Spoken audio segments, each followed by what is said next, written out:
On the menu today, your entree of culture trumpetiness includes a light bite of the news since we last dined. For your mains, a slow-roasted review of Texas Chainsaw and Scream 2022.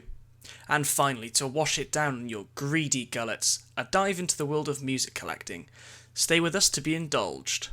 Mark, get that cooker on!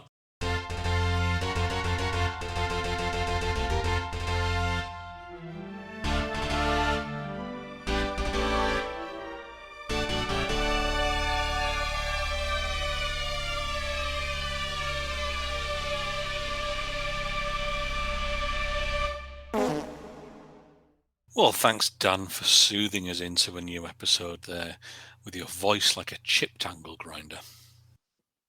Thank you. You're welcome. So, news. It's been a couple of weeks. Anything much happened?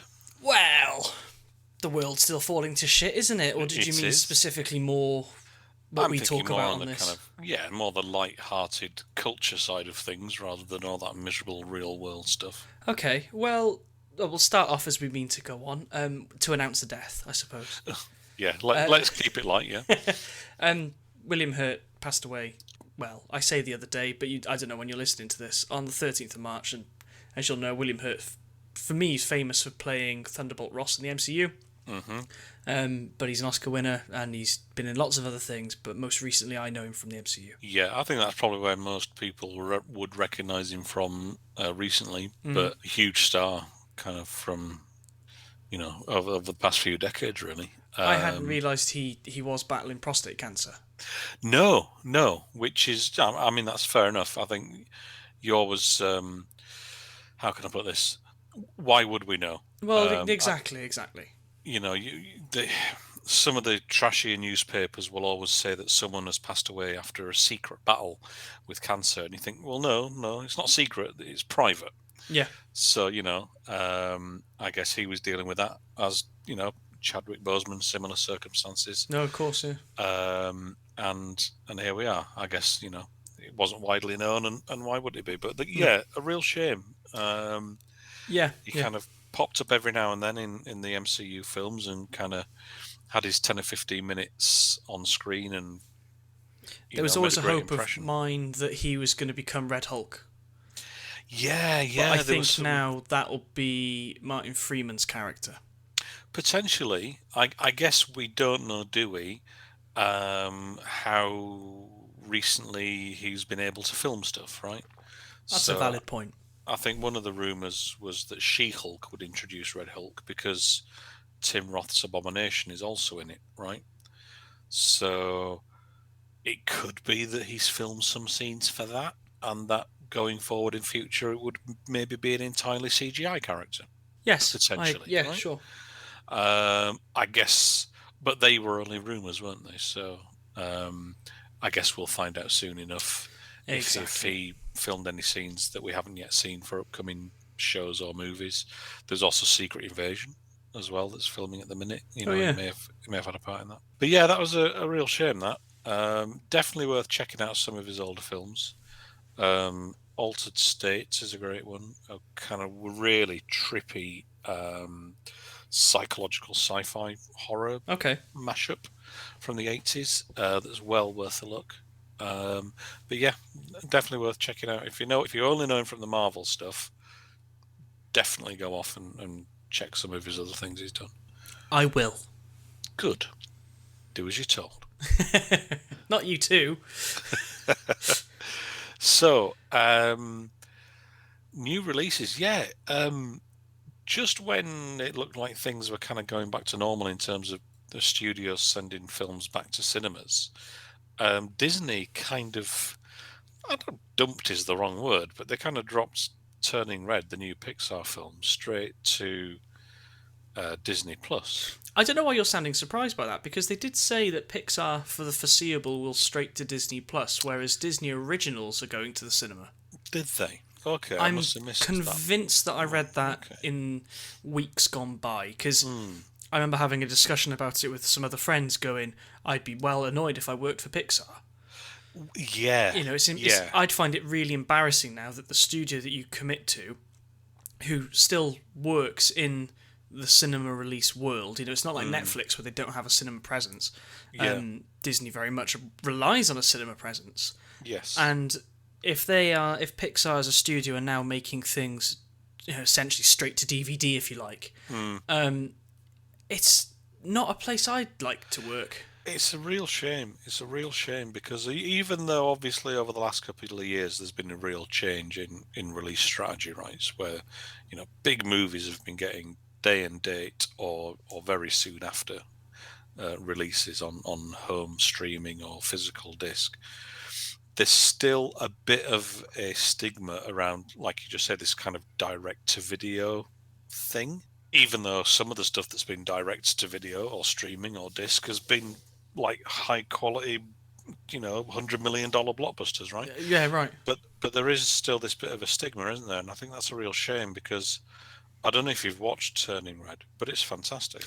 I haven't yet. Decided to watch other things in my downtime. It's really good. It's really good. It's good fun. It's just a really good film. Well, one of the reasons we put this on our list of news is because it's turning heads for the right reasons, in that it's apparently very funny, raises some great points, but also it's turning the heads for the wrong reasons, and we won't go into it, but please see Culture Trumpet Series 1, Episode 4 for an education on the matter.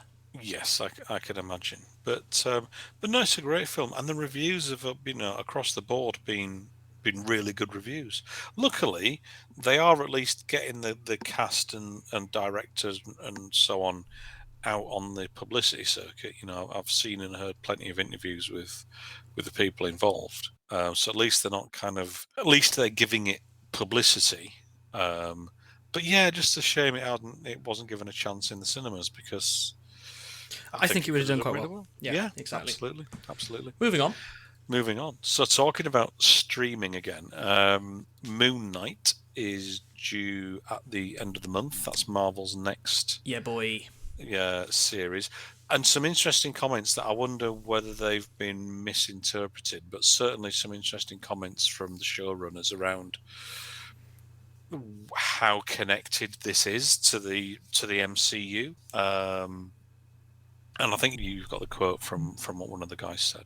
Yeah, so Grant Curtis, who is serving as an executive producer on the show, has said on record there is no attachment to the current MCU. He's brand new and he is going on a brand new adventure. We really think the fans are going to enjoy it. Now, my wife mentioned this to me because she'd seen this before I had a chance to talk. Don't go offering her a job, please, Mark, because I quite like doing this. Thank you very much. And she made the point of he's the first character we've just not met before, so maybe it's that. I think it's that. Yeah. We've met Hawkeye, we've met Loki, and bloody hell, all the other ones that we had. Yeah. But also, I think perhaps what they were getting at is, as well as that, obviously they say there he's brand new. All of the other stuff, even when they've been introducing new characters, has been linked to what has come before, right? So even when they introduce, Black Panther or Ant-Man or whatever, there's always links in those films or those appearances to the previous MCU stuff. There's a degree of background knowledge maybe required from the viewer, to kind of understand where in the overall scheme of things this particular film or series fits in. Like if you came to watch Loki, having never seen anything else, you'd be the most confused person. You wouldn't have a clue, right? No. So I think this is more a case of, at this stage, this character has nothing to do with any of the others. But I think that's not to say that going forwards, he won't be brought into the wider MCU. I just think at this stage they're going, don't worry, you don't have to have watched anything else. Yeah, there's no prior knowledge needed. If anything, this is going to be, what's the word? I suppose it's a treat to not have to watch 10 years of content to just watch a 6-part series. My only concern about it as an entity is Moon Knight is meant to be quite violent. Yeah. Now, having rewatched Spider-Man No Way Home recently, when Tom Holland's Spider-Man is beating the crap out of Goblin. There's an anger in there, and I only clocked it watching it again over the weekend. Anyway, so yeah, Moon Knight is meant to be violent, and I'm concerned that they won't do it justice, and just focus a bit further on in the MCU. We've got Blade coming out soon. Deadpool 3 is coming, and we now have a director, Sean Levy. Happy days. So I think the MCU as a whole, Kevin Feige, needs to make the decision soon. He's probably already made it, hasn't he? If there are going to be more grown-up MCU content, if there is going to be more grown-up MCU content in the likes of bloody Deadpool, for God's sake, that won't work toned down. No. So I think in regards to that, I think they've already said that Moon Knight, in terms of what they've done so far, is going to be absolutely pushing the limit, and it's going to be a lot harder and a lot darker. I think Feige's also said that if there's any Marvel film that would absolutely be an R rating or a 15 over here, more than likely, it would be Deadpool. So I think he's quite happy for Deadpool to keep on its current path, right? But also bear in mind now that the Netflix Marvel shows are coming to Disney Plus. That's a valid point. So there's going to be a harder, grown-up section, R rating content under the Disney umbrella now. That's right. So we're talking R rating in the US. They're kind of vary between 15 and 18 ratings over here. Because that's the other thing I was thinking of, is when Deadpool inevitably becomes part of a wider group, be it the X-Men, be it something else. Yeah. When that crosses over, for example, hear me out. If Deadpool crossed over with the new lines, the new Avengers team, Deadpool would be a real toned-down character, and it would be almost a waste. So so it's going to have to work that he gets paired with, for example, if they properly did X-Force, that X-Force movie would have to be on par with the Deadpool films, rated R of 15, right? Yeah. But I think, look at it the other way, in that Deadpool being Deadpool, he can carry on with his own films, Deadpool 3, X-Force, whatever that might be, and kind of characters from the junior MCU, let's call it, could join as guest characters. In terms of him popping into Captain America 4 or an X-Men film, the whole point of him is that he would come in and be like, what the fuck am I doing here? Why am I in this film? And they could make a joke out of the fact they have to bleep his dialogue all the time, or pixel out all of the violence that he's causing. Do you know what I mean? So I guess being that meta character, they can play around with him in that way. Yeah, I understand where you're coming from. I think they should keep him as cheeky and as violent as he possibly can be. I think it's more likely that other MCU characters will appear in his films, rather than him appearing in the wider MCU. Because we'll have to wait and see, though. We will. But I think that's a more likely way of doing it. Also, it's a funny time to announce Deadpool 3 when Ryan Reynolds has said he's taken a break from acting. But Well, yeah. Although, reading about those announcements over the weekend, so Sean Levy, as you said, who directed Free Guy and The Adam Project, which is fantastic. I'm looking forward to seeing it. Genuinely loved it. I watched it over the weekend, and you kind of sometimes end up with this sense of dread when you hear about a Netflix original, right? Which I'm sure is something we'll return to shortly. But this was I'd have happily paid money to see this in the cinema. That's good. It was just a really good, fun movie. The kid who plays his younger self in real life is apparently and bearing in mind his age, is an absolute Deadpool super fan. Right. And he gets all of Reynolds' kind of mannerisms. But that's really spooky to watch. It is, but it's like, imagine Ryan Reynolds 10 years old, right? I'd rather not. But he gets the speech patterns and his delivery and just that general demeanour really well. and they work really well together. They kind of really bounce off each other. Look, now you've said that, I'm looking forward to watching it even more, because that's one thing that I struggle with in films or TV shows, is when they cast a younger self and it doesn't quite, or an older self for that fact, doesn't quite come off. But to put context to that, the Amazon Prime show This Is Us. Yeah. If you've never watched it, it flips between certain time zones, and the casting in that between the younger and the older is mind-boggling. But then at one point they do apply makeup. Oh, right. But that again needs to be done well, and it is. But again, I'm not going to say my catchphrase from the last episode, so let's move on. Well, talking of Amazon Prime... Oh, I didn't even write this bit. I'm so happy. It's so good. I am on the ball with this. I am on this like a tramp on chips. So, new to Amazon in the UK, new to Amazon Prime this week, is the second episode of season 2 of Picard. Yeah, boy. So, just briefly, I guess, how do you think this compares to season 1 so far? I felt with season 1, I had no context of The Next Generation, because I hadn't watched it at that point. But I felt like I had to be lured into it a bit more in series 1. I needed the tease. I needed to know where it was going quicker. Whereas series 2, the first episode is your nice... this isn't a spoiler alert, but nice reintroduction to the people, where they're at in their lives. Yeah. And then towards the end of that episode, you get an idea of where it's going, but then episode 2 properly solidifies what the point of series 2 is going to be. Yeah. There is some lovely callbacks to the first series. There's hints of characters that might pop up. And again, if you don't know by now, then this is a spoiler alert. Q is returning, and holy shit, is he annoying me already. But that's the point of Q, and he's still as good as he was back in the Next Gen and Voyager days. He's back to fuck up Picard's shit.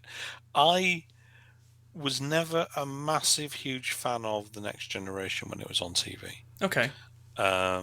When it comes to Star Trek, to be honest, I've always preferred the films to the TV show. But when it comes to the TV show, I always preferred Deep Space Nine. See, I had to stop Deep Space Nine because it hasn't had the same love that the Next Gen has had on Netflix. In terms of the remastering and all that stuff. So I've really struggled to watch it. No, that is a shame, really, because it does deserve that. I did get quite a few series in, but I can't tell you where I am because I've forgotten. Yeah, no, that's fair. But I think the first season of Picard was very kind of plodding, and it did test my patience. I don't mind slow-moving stories, right? I'll happily watch a 3-hour film or whatever, something that just takes its time to tell its story. But I felt like Picard was kind of really pushing his luck.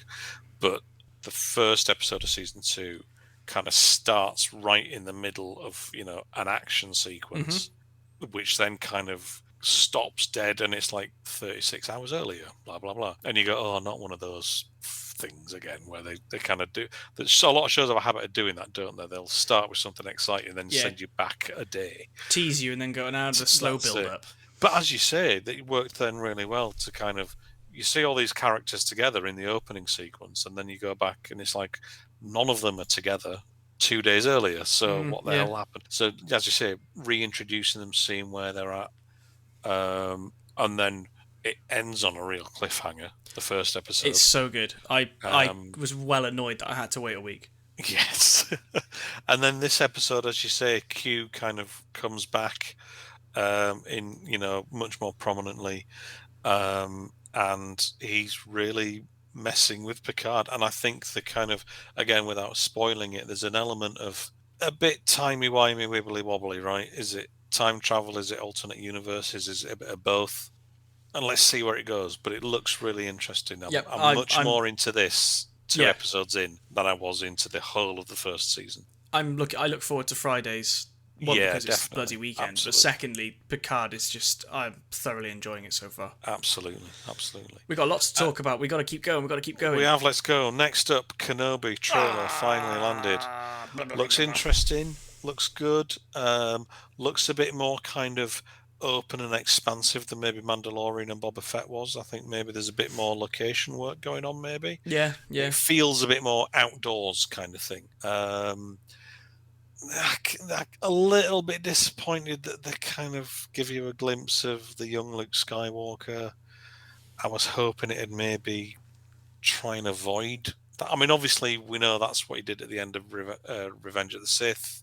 Yep. And he kind of left Luke with his aunt and uncle, and we know that over time he's kind of just keeping an eye on him, making sure he's all right, and so on. But I just kind of hoped they wouldn't go back to that like straight away, if you know what I mean. I didn't think they needed to include that in the trailer. Well, no, there is that. Maybe. But I think Luke's uncle's going to play a part because they then cut to Luke's uncle. He does seem more prominent, to be fair, doesn't he? Yeah. So and it's Joe Ledgerton, so you know. Do you know? I didn't recognise him, but I saw him in the casting. He played him in the film, but that was like one of his early roles. Wow. So okay. Obviously, in the 20 whatever years since, he's become a lot more prominent. So yeah, I suppose if you're going to get him back, you might as well give him something to do. But I saw the trailer drop and I thought, oh my god! And then it was just such a treat seeing Ewan in the beard, in the robe, and and the music. They used the music. Duel of Fates. I'm sick of that. Really? Fuck off. off. Shut up. It's the best piece of Star Wars music. I also don't think they should have put it in the trailer, but there we are. Maybe not. But can't come bloody soon enough. I'm well excited. I was on the fence on this one, but looking at the trailer, it does look very, very good. Just one quick thing. There's in the US, there's a thing called the Home Entertainment Media Play Awards, which hands out prizes for a range of categories on the best physical media releases. And although it's US based, there are some titles from companies that we talked about in the last episode around these independent releases from the likes of Shout and Arrow. Looking at some of their releases that they've put out over the last year. So I'll pop a link into the episode description. But if you're interested, take a look at that website, vote. If you like what Arrow and Shout and all those companies do, vote for those releases because it's all good publicity. If Arrow win an award for their release of June 1984, that'll be a really big boost, and same with Shout and their kind of Halloween releases and things like that. So show your support for physical discs and independent companies and place your votes. Nice one. So, I'm off my soapbox now. You're all right. Because didn't realise how much we'd hark on about the quick section of news that we had. Oh god, yes. Let's just have some one-liner reviews. Maybe let's introduce that as a thing. Let's go for it. So Netflix a couple of weeks ago now, during the big storm that we had in the UK, which made my weekend easy because I just watched this. Couldn't go outside, watch a shit film on Netflix. Spoiler alert, I thought it was shit. Texas Chainsaw Massacre. Okay. So it was a sequel to the original. Where have we seen that before? And okay, did it do what the original did? Not really. It focused a lot more, in my eyes anyway, on the gore, and which is what we've come to expect with modern horror films, mainly splatterfests. It just wasn't very good. It was a modern twist on it because there's technology, but again, I think it missed the mark, and I thought we were going to get a proper modern successor to that original. For me, it was pretty much what I expected. I'm not a fan of the original. I understand why it's so well regarded, and I understand that it's quote unquote an important horror film. I just never liked it. I find the original boring. I find you boring. Well, I find you boring. The remake, the 2003 remake, I much prefer. I think that's a fantastic film. This, as a sequel to the original, it's fine. It was, as I say, it's what I expected. I mean, we are so many films in now. There's the original, and it had, two or three sequels. Then there's the remake and its prequel. Then there was another one about 5 or 6 years ago. So we're on to 10 films now? I don't know. Something silly. It had some good moments. The sequence on the bus I thought was brilliant. Yeah. Including, as you say, the technology. So everyone just picks up the phone and starts filming him, and it's like... It was quite a funny take and comment on society. Yeah, and it's like we're gonna get you cancelled, bro. Yeah, that kind of thing. So it had its moments, right? I thought it was, for what it was fine. It was written and produced by Fede Alvarez, who wrote and directed the Evil Dead remake, right, and also Don't Breathe. Okay. Both of which are fantastic, and the Evil Dead remake is just phenomenal. And I think if he'd have directed it as well, I think it'd have had a little bit more to it, both in terms of visually and stylistically, but also I think he would have been maybe a little bit more invested in the story if he was also the director, rather than just knocking off a script and handing it over to someone else, right? Yeah. So it's a shame he wasn't the director. I think it could have been a lot better if he was. But I wasn't expecting a lot, and I got what I expected. That's valid. I think I was expecting a bit more, but just because we've been spoilt with the likes of the Halloween redos. Yes, and as you kind of hinted at, it was very much trying to do that, wasn't it? Like, yeah. Here's a sequel to the original, forget all the ones in between, which worked for Halloween. I think what they should have done here is made more of the Sally Hardesty character, who was the survivor from the first film. Oh, yeah, I've got a comment on that too. So in the Halloween films, the new ones, Jamie Lee Curtis is back, and her character is central. Here, although the original actor is no longer alive, they've got a new actor in to play the character. That character, who was, the original final girl, right, or one of the original final girl archetype characters, is very much a kind of supporting character. Yeah. And I think if they'd have made her more like in Halloween, Jamie Lee Curtis just has turned herself into force of nature, ready at any moment. It should Michael reappear. And while you hear that Sally Hardesty has been trying to find Leatherface, she can't have been trying that hard, because he's not that far away, right? Do you know what I mean? They don't seem to be more than a couple of hours apart in terms of the film. I think they should have made more of her character. My biggest problem was that Leatherface runs the chainsaw through her, lifts her up, she falls to the ground, and then she ends up surviving it. And it's like, hang on, if a chainsaw ripped through your insides like that, it's hit a few organs. People are dying of single stab wounds. Like, I know it's a horror film, but come on. I know what you mean. But it's a Texas Chainsaw film. It's done. We can move on. So much. Having said that, following the trend of rebooting horror films, we have some good news, because we've both finally, again, originally we were going to talk about this a few weeks ago, but we've both finally managed to see the new Scream film. What did you think of that? So I watched Scream 1 and the new Scream quite close, maybe 2-3 weeks apart. And I'd seen Scream 1 back in the day, but I couldn't really remember it. Okay. I think I shouldn't have done that, because the similarities were a bit too strong. Okay. But there were some fantastic practical effects in the new Scream, and I was all in for that. The knife through the cheek was a fantastic effect, and I was cringing so much, because it goes in, it comes out, and he wiggles it about. Oh, it's brilliant. I think the twists were good, although you kind of pick it up pretty quickly who it's going to be. I won't spoil it, but like in all Scream films, they do misdirect you and then go, but wait, there's more. And Scream 6 has been greenlit.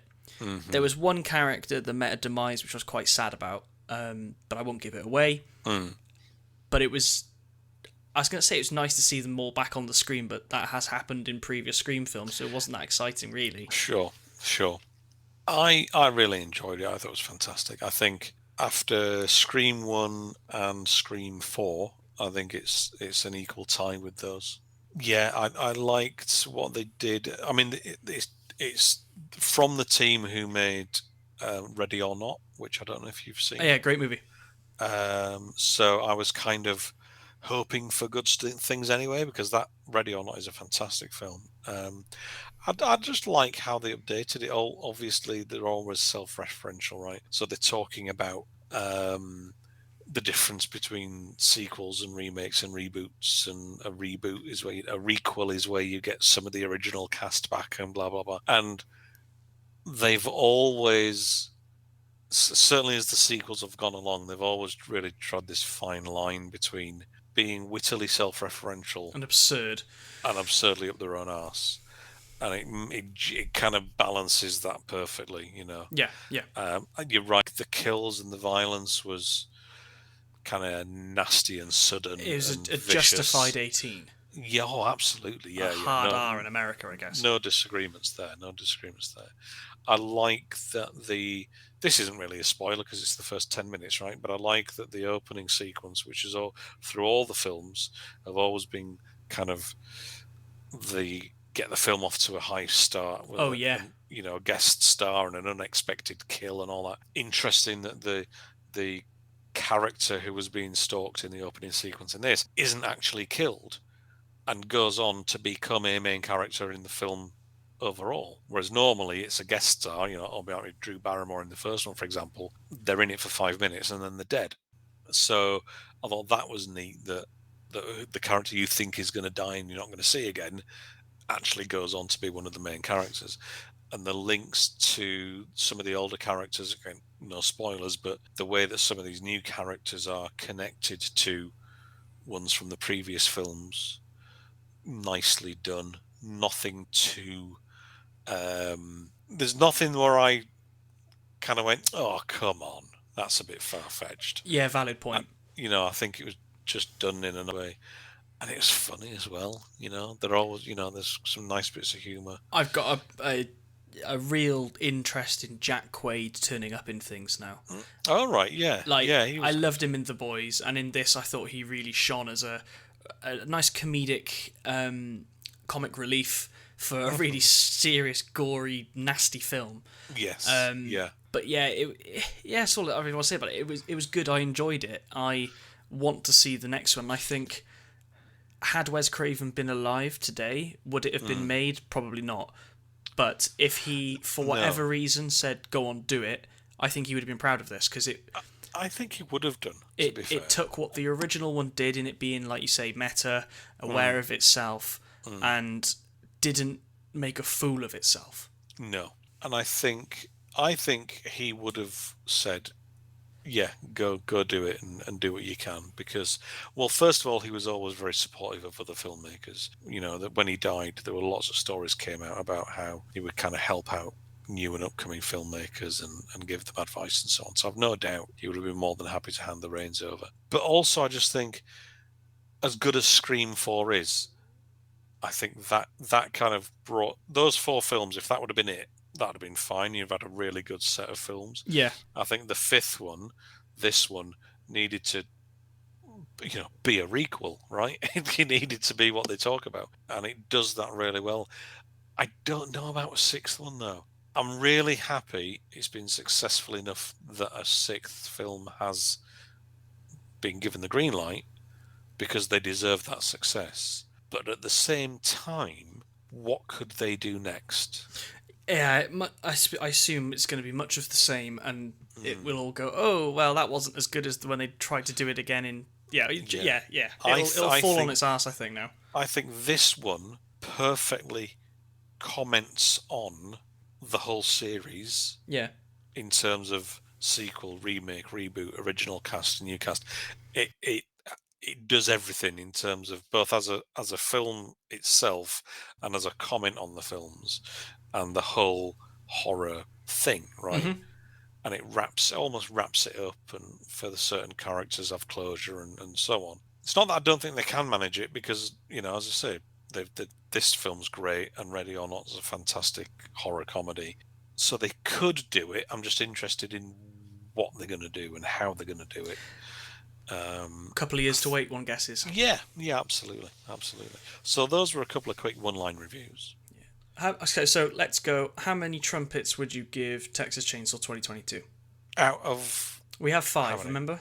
Oh, 5, sorry. 3. I'll give it a 3. That's valid. I will go ahead and give Scream 4, to be honest. I'd probably give it 5. I loved it. Well, you voted for the first one, so I'm having 4. And I'm going to edit this, so it's 4. Fine. Okay. I agree totally. 4 sounds fine. Let's drop a jingle in. Hey. It's time for topic or topics of the week. So, last episode, a bit of a Q&A. It turned into a bit of a Q&A between me and Dan around something we're both interested in, but is probably more of a passion for me, which is the kind of collector's editions of movies and the kind of indie stuff and the cult things, maybe not quite mainstream, and then these more deluxe editions and the hard work that all these indie companies put in to restoring and releasing some of these older films. So this week it's kind of Dan's turn, and Dan is obviously a film fan, but as you'll know from previous episodes, music is a huge part of his life and spare time and interests. So I guess it's my turn then to pump Dan thoroughly. Oh God. I've even though this is virtual, I feel really uncomfortable in my own home. We got real talent there, Mark. Yay! So yes, it's my turn to, I guess, find out a bit more about what Dan's kind of real interests are. So I guess music then, right? Yeah. So where's that come from?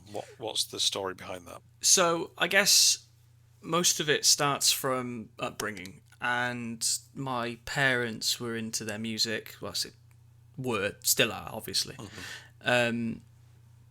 Big 80s music fans, like I suppose most people are in this day and age, synth pop and stuff.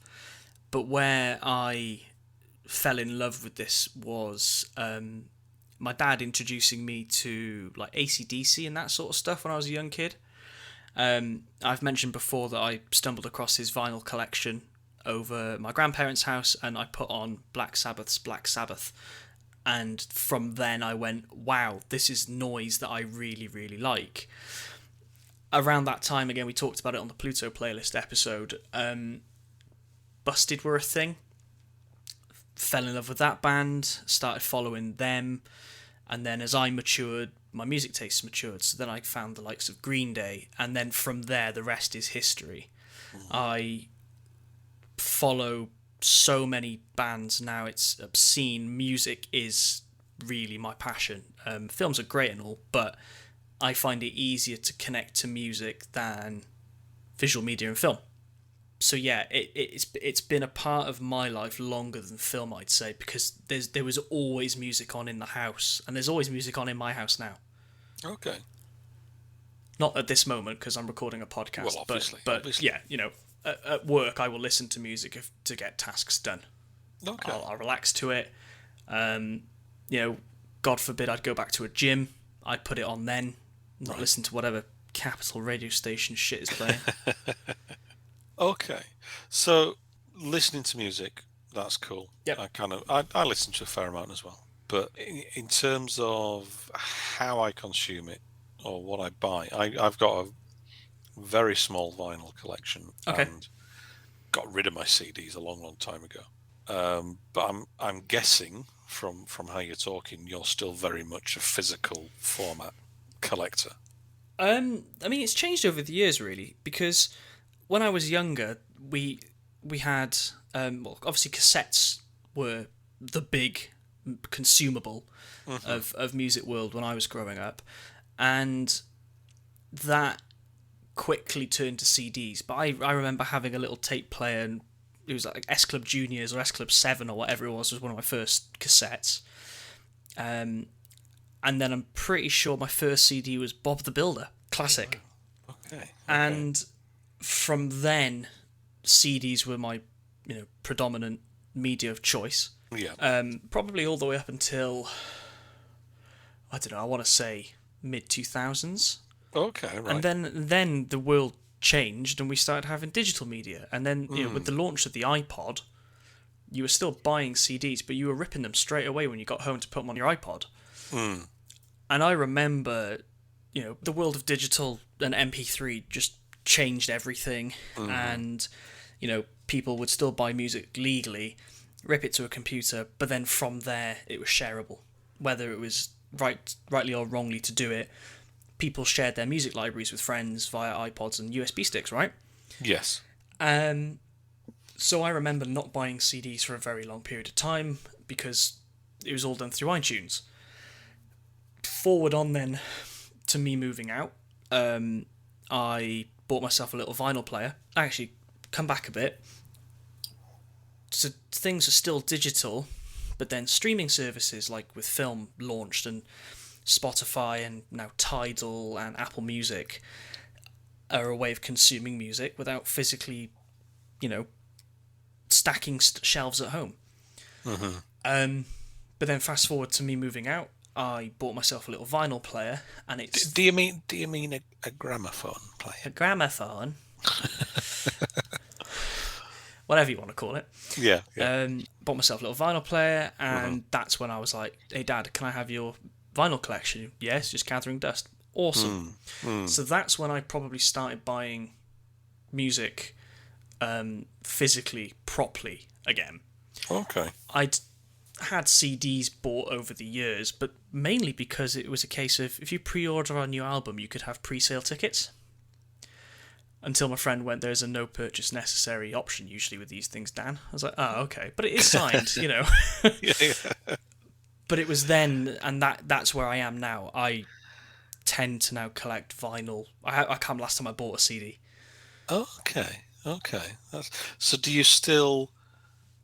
I'm assuming you'll buy the vinyl, but actually listen to the digital version on Spotify or something like that then? That's an interesting point, because I was bitten on the arse a few years ago by buying a vinyl record and not listening to it. Right. So HMV tends to do a 2 for £40 deal quite regularly. And Rammstein's self-titled album, well, Rammstein's Untitled, came into the deal, and it's usually about $34.99 on its own. Oh, right. So for 2 for 40, it was a banging deal. Yeah. But again, it was one of those, I've listened to this to death now because it's now in the deal, it's been out for a long time. And then one day, my friend bought the same record and went, does yours jump? I went, I better have a look. So I played it, and yes, it jumped. And it was out of the return window. Right. Thankfully, it was a case of both my vinyl player and my friend's vinyl player was a bit mucky. So a quick clean and everything was fine. But yeah, I learnt my lesson from buying the record, not making sure it's okay. Because there are, records do have, they're all printed, there are errors. I've got a copy of The Minesweep by Enter Shikari, which one groove just repeats every now and again. But again, it's probably down to a bit of dirt. Yeah. But yeah, you obviously don't get that with a digital copy of an album. What do you make of this decades-old argument? Because I remember when CDs were new. Sure, me too. That's okay. But what do you make of this decades-old argument between what sounds best between CD and vinyl then? CD and vinyl, I would I don't know what I'd argue. It depends what format the file is on the CD. And I'll tell you why, because, not that you asked, but an MP3 format cuts a lot of frequency because they're quite small files. And that was favourable at some point, I think. I think a vinyl is quite uncompressed. I know it's physical, but there are people that will only listen to things on vinyl. And if you'd ask me, what would you want to listen to something for the best quality, I wouldn't even say CD or vinyl. Go, the digital release on Spotify, please, at lossless, or Apple Music tend to do lossless. That's how I'd do it. Well, generally speaking, I know there was a phase, I think, where a lot of CDs were, because they wanted to create these kind of ones that included video and other interactive content that you could put in a PC. I think some of them may well have used MP3, but I think generally speaking, most CDs use kind of PCM, kind of uncompressed audio. So I guess then it's down to... the mastering, isn't it? Because I suppose if it's a CD version of something that was recorded decades ago, analog. Mm. They can only clean it up so far. It can only sound so good. Definitely, and they got to work out how to master it best for the format that's being burnt. Yeah. And if it's being mastered for MP3, they know they're going to lose something. Yeah. So it's getting the most out of the frequencies available. Yeah. But I guess if it's a new recording that's recorded end to end digitally, yeah, it's going to sound better on CD because it's not going to have the pops and crackles that you'll occasionally get on a vinyl record. Sure. And I think my vinyl player is by no means expensive, but it was still over £100. And most people who collect vinyl for the sake of collecting vinyl will play it on a £80 Crosley, who make good vinyl players, but they're not vinyl players that I would buy to play vinyl on. No. No. Save yourself ruining some vinyls. Again, I'm not saying it's libel here or whatever, but splurge an extra £50, get yourself an Audio Technica or a Sony, because your vinyl will last a lot longer. And that is the downside of collecting vinyl. Is I'm amazed some of my dad still work from the 70s and 80s, but it's it's like a pencil. Use a pencil enough, it'll go to nothing. But I would assume the materials have moved on, that they are a bit better wearing. The styluses have changed. But I will to answer your question in less than 10 minutes. I tend to listen to the digital version first because the physical copy turns up a few days after release. That's true. But also, ultimately as well, though, if you're out and about in the car or wherever, the digital copy's there, isn't it? I guess. Saves a lot of space. Yeah. and the record players don't like potholes and speed bumps. No, exactly. Okay, so talking of vinyl then, there was obviously a point not long after CD came out where vinyl kind of pretty much appeared from the shelves, right? It was hard to get hold of. CD took off in a huge way. Cassette tapes were still big, not physically, but still popular. And for most people, did the job.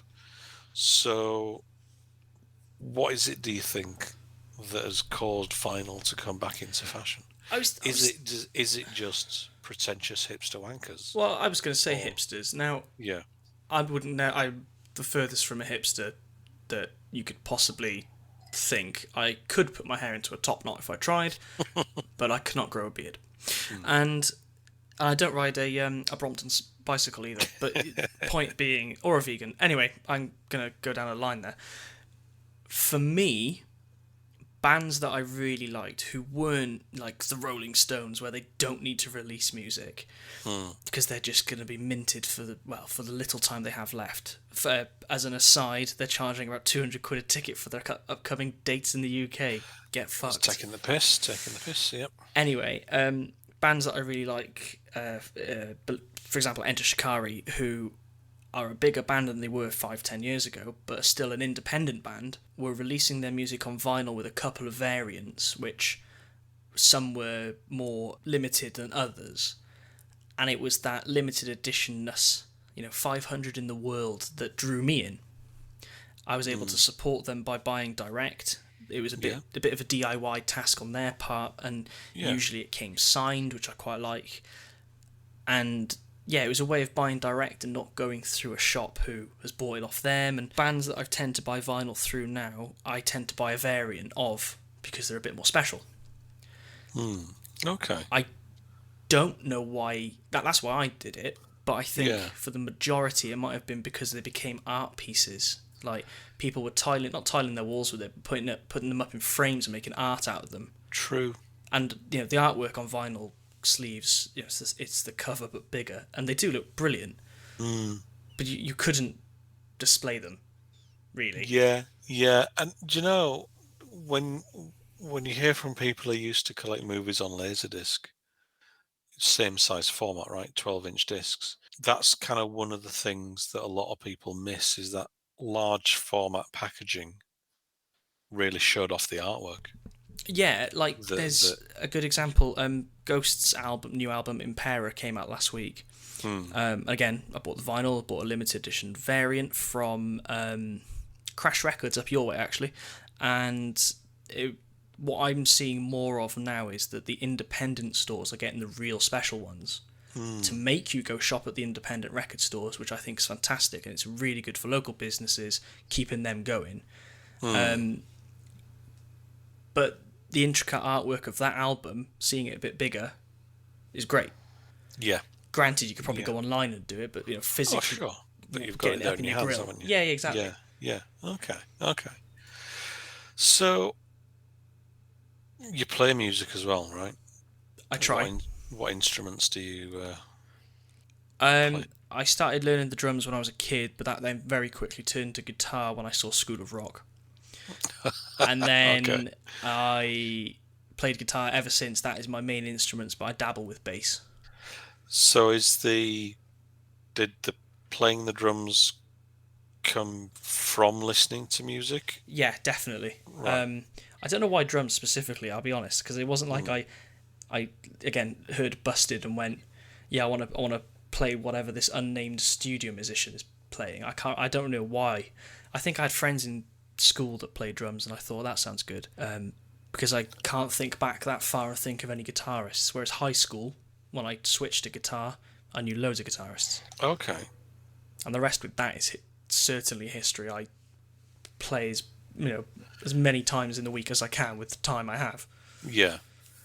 So when you play then, do you play, is that just on your own, or have you got some special music friends that you play with? Special music friends.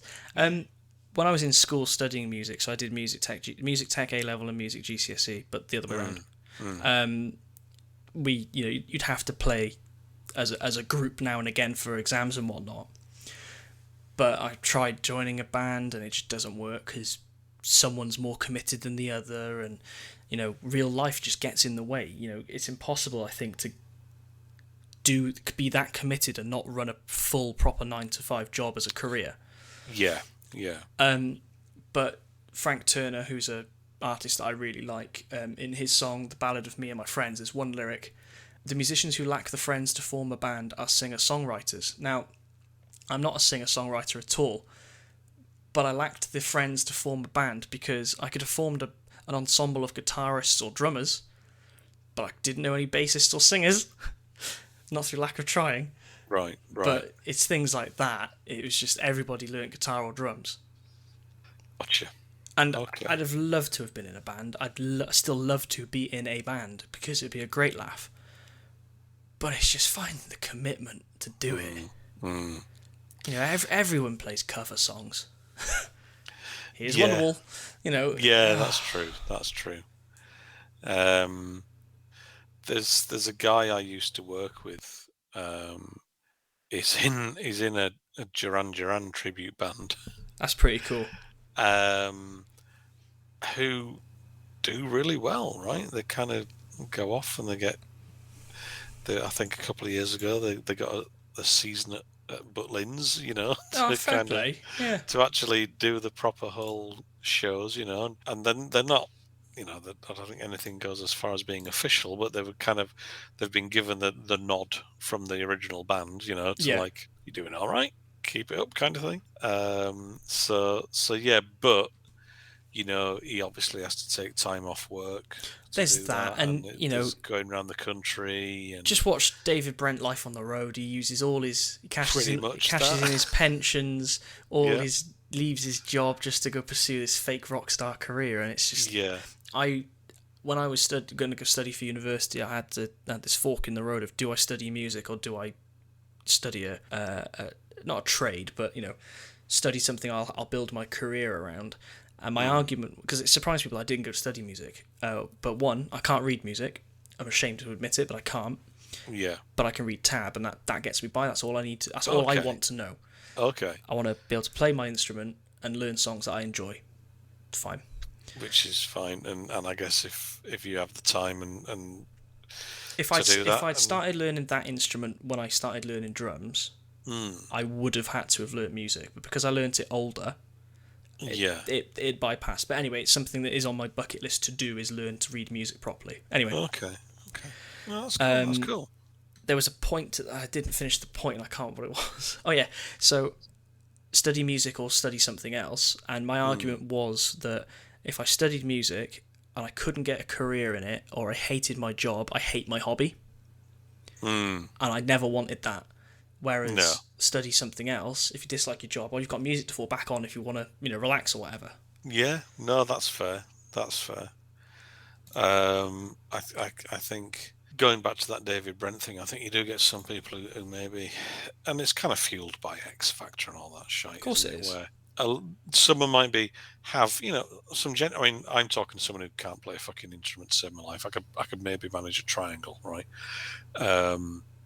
But you get people who have a degree of talent, but they're never going to make it huge. But they kind of get it into their head that they are destined for greatness. Yeah.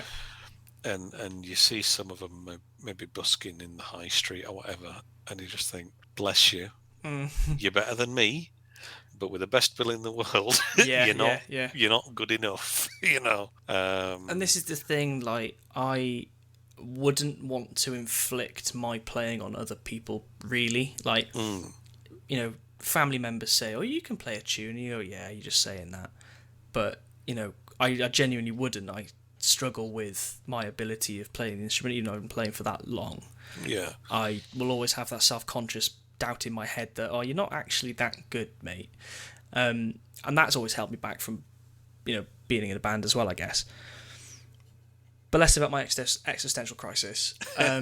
Back to the collecting of vinyl. Now, yes. The thing, again, I won't hark on about it too much, but the collecting of records, the value seems to change as well. Like, I don't know of many CDs that would increase in value, but there's some records that I've got. So Origin of Muse, which was a Muse, funny enough, album. What was it again? Origin of Muse. Or is it a symphony? Origins of... Hang on. Origin of Symphony? Oh, there we go. So Origin of Muse was Showbiz, Origin of Symmetry, and some demos. Oh, that was it. Origin of Symmetry. And with some B-sides, some live stuff. It was a really, really cool collection that I bought a few years ago. I think it retailed at about £110, maybe. Maximum, it's sold at £300 since. Oh, wow. There's a great website called Discogs where you can collect, you can log your collection, which I think is great for people like us who want to log everything, but also for insurance purposes. Oh, yeah. Yeah, if you've got a valuable record, a first pressing of, I don't know, a David Bowie record, they're going to be really worth something. But yes, absolutely. But again, I think that goes back to a discussion we've had kind of on one of the early episodes where, and I'm sure you're not one of these people, but there will be some people who are just buying this stuff purely in the hope that it increases in value. Oh, and to scalp it, yeah. Yeah, and they'll buy multiple copies and then stick them on eBay, and we've come across that with movies and steelbooks and all that. And I think it's just nice to be able to collect something because you love it. If it happens to become valuable, okay. You've got it to fall back on if times get hard. Exactly. But I think it's a shame when people, and I suppose it's the same with any kind of market where the thing is collectible, right? Yeah. You're always going to get people who are just speculating on it, and if you're buying things to make a profit, you're not a collector, right? I agree. You're not a fan. So that's yeah. And the other thing I like about the vinyl records is they're not around for infinite times like a Spotify release. Well, they do some that are square. Jesus Christ. I'm just going to ignore you on that one. Like, once these vinyls have sold out, they are properly sold out because they're not going to get printed again necessarily in that styling. Yeah. So, you get third and fourth pressings of things, but it's very different to the one they did originally. Yeah. Which is also a pain in the arse as a collector, because you go, oh, I've got to get that as well. But I don't double dip as much on vinyl as I do steelbooks. Well, yeah, you've got they can, but by the same token, if that's your thing, Oh, sure, sure. easily understandable why you might do. Or The it might be that a release from another country has got a different artwork on it, or an the extra couple of tracks and things like that. Yeah, well, this is what's happening with I was saying the independent record variants. So Amazon might get an exclusive, HMV might get an exclusive colorway, and the independent record stores might get an individual colorway. But then the artist itself might get a super special looking one, and that's 5 different records. So which one would you go for in that case? So for Ghost's release, I went with the independent store. One, because I wanted to support the independent store, and the only way to get the Ghost variant was through an online store that wants to charge £12 shipping. And I went, get on your bike, because I know that's being shipped from the UK. Oh, cheeky fuckers. So I supported Crash Records, and it turned up the day after release, which I was very happy with. Oh, that's good. But and I love them, I love the band dearly, but they are the worst people for it because they put out some amazing variants, is Enter Shikari. Okay. They repress it, and repress some records, and they look phenomenal. And I go, but I've got the original. I don't need it again. Yeah. But they look amazing every time. So what is that with the artwork be different, or the vinyl color? It's the colorways of it. So Shikari do some really cool splatter effects, really funky colors, and it's just annoying. But it is, and they it's always the sell same out as well. It's the same with movie collecting, isn't it? People. I guess you're the same, and music collectors are the same, and going like, oh god, this is the 3rd time this album or movie has been released. I can't believe it. The money grabbing bastards. Right then, where do I pre-order it? Yeah.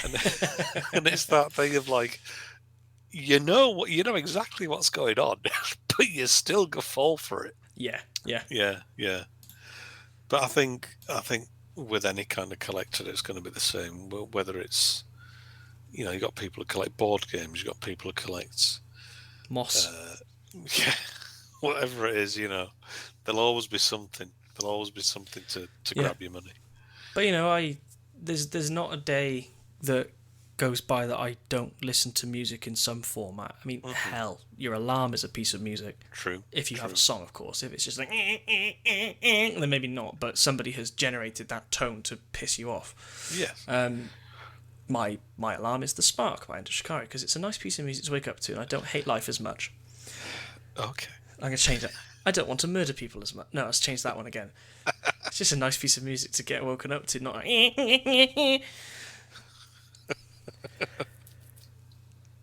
What was the question? No,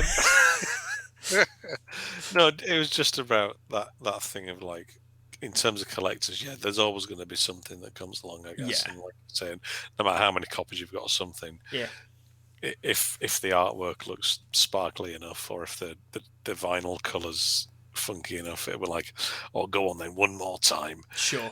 And I do find storing the buggers is a pain, and when you move house, I find the vinyl more cumbersome than the steelbooks. Even though the steelbooks are heavier, because the vinyls are bigger, and you really should put them in a nice case to travel with in case somebody drops them.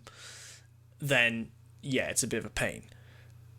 But I do love it, and it's not going away anytime soon for me. No, that's cool. That's cool. All right, well, I think that probably covered all of that, didn't it? Yeah, I mean, it's an insight into my life. I wonder how much of it will stay in there when I read it, but listen to it back. But there we are. But just to sort of throw it back to, some special pieces. Again, it's usually Shikari that I just went going in for these particular records that they're brilliant. When Shikari released the Minesweep in 2015, they put several versions out. One was just a nice blue colourway, and I pre-ordered that one.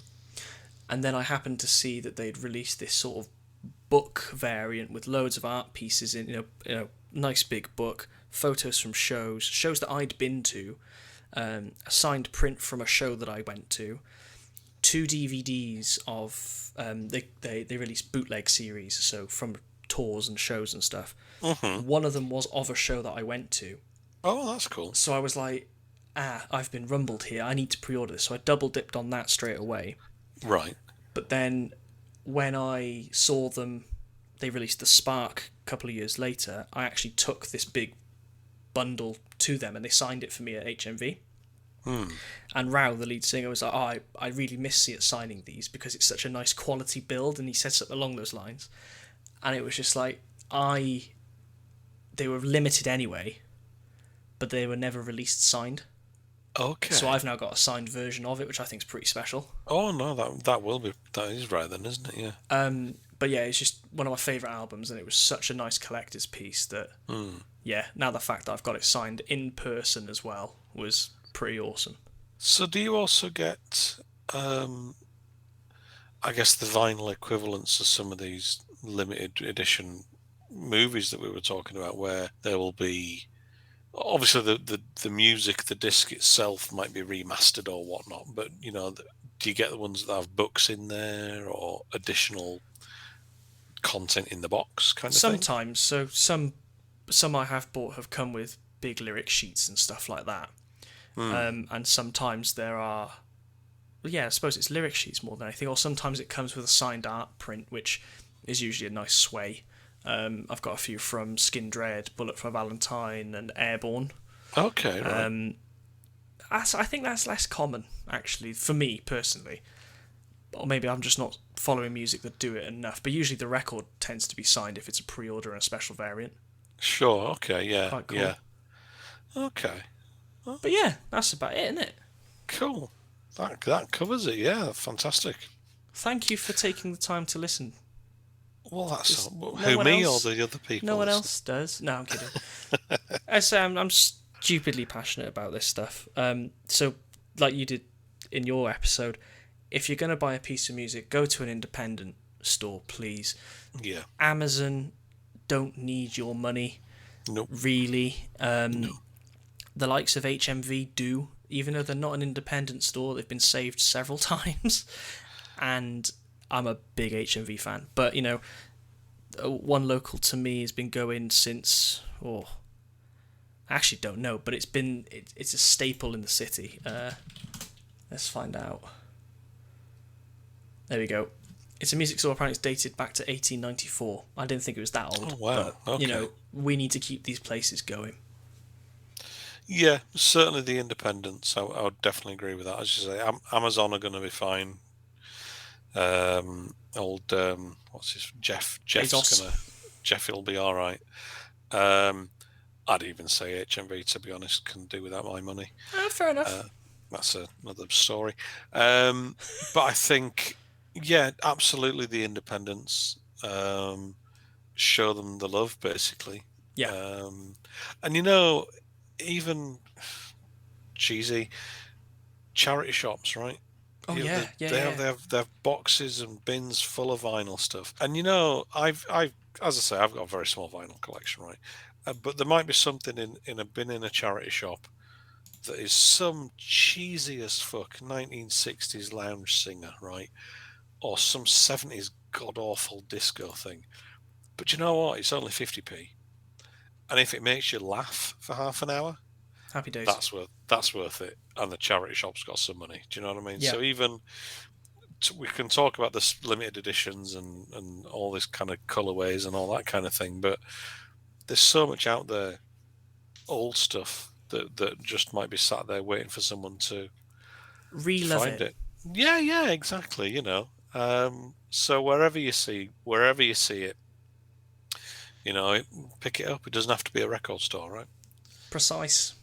Super duper. Well, I think we've done our piece of good for the world for another episode. And everything was fine. Yes, everything's going to be okay. Is that going to be legally standing? I don't know. Mark said it, not me. Well, I read the small print. I think it's going to be okay. Okayness cannot be guaranteed. Exactly. Unlike this podcast, which we can guarantee it'll be all right if you listen to it. It's not going to be that bad. Give us a like. Sorry. Give us a share. Yeah, give us a like. Share it. Like it. Review it. Rate it. Thank you. If you're still out there and you're still listening, you've been with us since the first episode. Thank you very much. Thank you very much. And, tell people about it. Let's. Yeah. I don't know. I'm rambling now. Yeah, we're going to keep doing it until we genuinely get someone saying don't do it. Yeah. Because nobody has, which is quite nice. That's great. I mean, a couple of people have, but I just ignore them. Awesome. See you next time, listeners. Cheerio.